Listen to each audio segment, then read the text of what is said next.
Hey guys, it's Neurosaldrus back again with another video. I know I haven't been posting much recently, so I'm sorry about that. I've been a bit busy with college, and since getting this new rig, I've pretty much only been playing games that can actually stack up to it. But today I thought it would be a little bit fun to test out how SWTOR runs on the 3080 and 10700KF.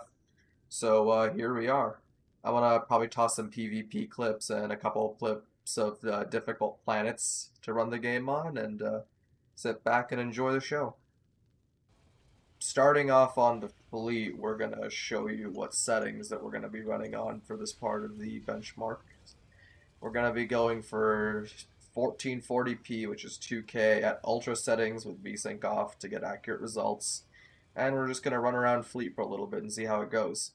Now, I would like to point out that I have overclocked both of the components.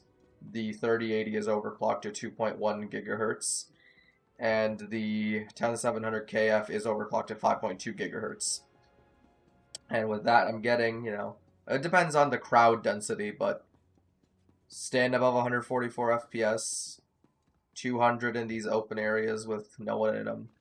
But it starts getting a little lower when you get to the more dense areas, down to the 90s, as you can see in this little hub.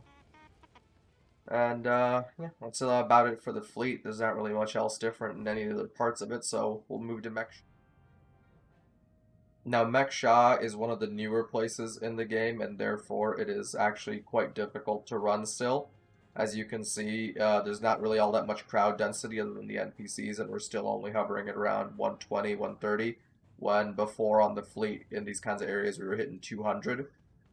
But yeah, it does look really nice on ultra settings. The lighting actually is really nice. I might actually have to start playing this way if I'm doing the story.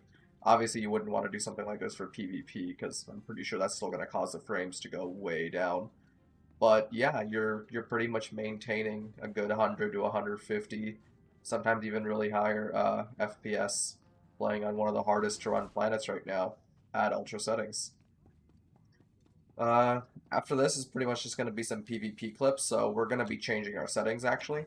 So for PvP, I like to maintain some semblance of quality unless I'm playing ranked. So what I'll actually usually do is I'll take shader complexity, set that to very low, and then just enable bloom. That's all you have to do. Shader complexity low, all the other settings will be adjusted automatically when you hit that. So hit apply. And as you can see, it does look a little flatter. It's a little less lighting everywhere, but the game doesn't look like complete trash. And that's how I usually like to PvP. So now with these settings, I'll toss in some PvP clips. Enjoy.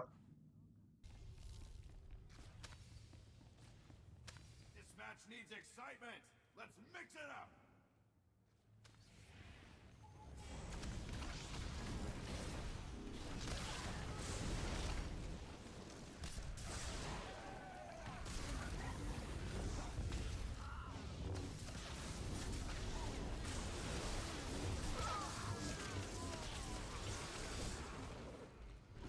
Take out a frog dog. Brutal.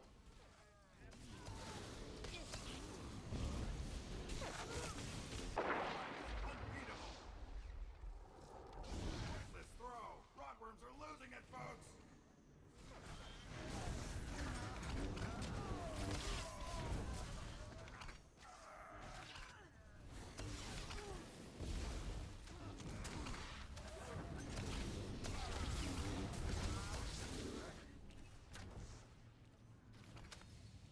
Frog dogs, grab the ball. Run, frog dogs. Hey guys, so as you saw, you will still dip into the 40s and 50s at some points when the crowd density gets high enough. Now, if you really want that stable 60 with minimal drops into the 50s, then there really only is one way that I found that works. And to do that, you're going to need to change your settings again. And it's only slightly different. What you need to do is basically you need to take where I said before, you set this to very low and turn on bloom. Just don't turn on bloom anymore. That's going to make the game look like crap, but it will help your frames out somewhat. As you can see, it just makes the game completely flat, takes out all the color, and it is still sharp thanks to the other settings being high, but again, the other settings don't really affect your FPS all that much. So I'm gonna run through a PvP clip now with these settings on and show you guys how that runs. And you'll see that it does in fact stay above 60 FPS for the most part, and doesn't really dip even during high crowd density situations.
Well, that's it for the clips and the benchmarks. Thank you guys for watching. Make sure to like, subscribe, and share the video. And if you guys are interested in playing SWTOR, I would appreciate it if you used my referral link in the description below. We both get rewards, and hope to see you in the game. Neros Aldris out.